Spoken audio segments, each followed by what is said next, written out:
होता, इसके आगे भी दुनिया है, वहां तक तेरे नाम को मैं पहुंचाता और अल्लाह के कलमे को मैं बुलंद करता।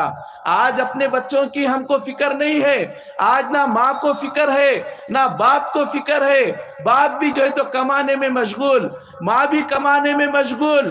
और ठीक है, वो तो कहीं किसी हद तक दुरुस्त था, उसके बाद आने के बाद माँ भी मोबाइल में मसरूफ और बाप भी मोबाइल में मसरूफ। कहां से औलाद के अंदर अच्छी तालीम और कहां से उनकी तरबियत होंगी?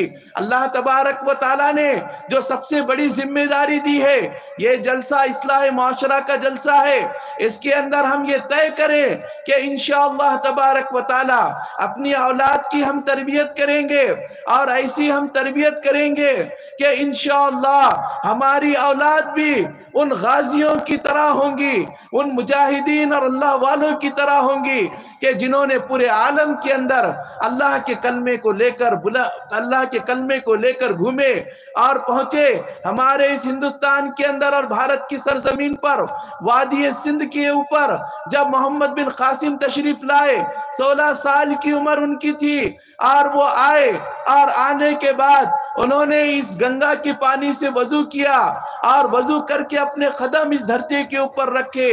अल्लामा इकबाल ने कहा, ऐ वादी गंगा वो दिन है याद तुझको, उतरा तेरे किनारे जब कारवां हमारा, मीरे कारवां है मीरे हिजाज अपना, उसी के दम से है आराम जहां हमारा, तौहीद की अमानत सीनों में है हमारे, आशा नहीं मिटाना नामो निशा हमारा, बातिल से डरने वाले ऐ आसमां नहीं है हम, 100 बार कर चुका है तू इम्तिहान हमारा। ये पहली बात नहीं है।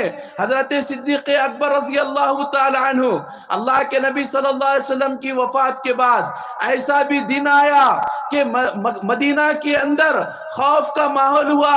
आतराफ के लोगों ने ये सोचा कि अब मदीना के अंदर कोई नहीं है, चलो इन पर हमला करते हैं। उस वक्त हजरत अबू बकर खड़े हो गए और खड़े होकर कहा कि लोगों के अल्लाह के दीन की इस वक्त जरूरत है, वो अनकसुद्दीन वो अना हय्युन, दीन में कमी हो और अबू बकर जिंदा रहे, ये हो नहीं सकता। हजरत अबू बकर खड़े हो गए। अल्लाह तबारक ताला ने इस्लाम को हिम्मत और ताकत अता फरमाई। उसके बाद दौर गुजरा, पहली सदी हिजरी गुजरी। पहली सदी हिजरी के अंदर हजरत इमाम अबू हनीफा रहमतुल्लाहि अलैह पैदा हुए। कौन इमाम अबू हनीफा रहमतुल्लाहि अलैह?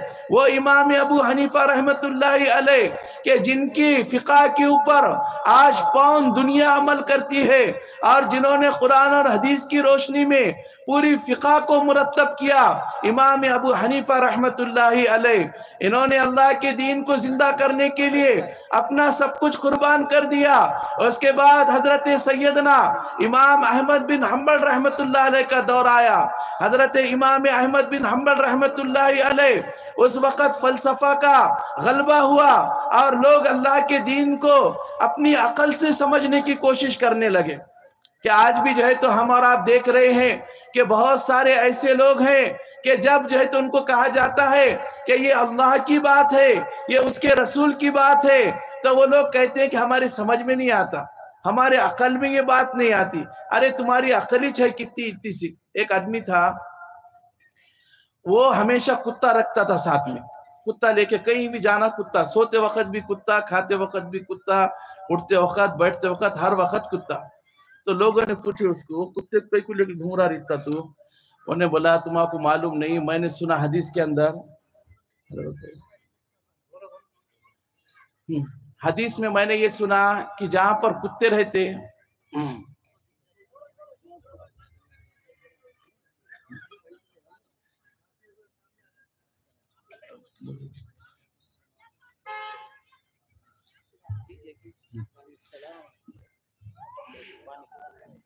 ठीक है भाई, तवज्जो हो जाए इधर।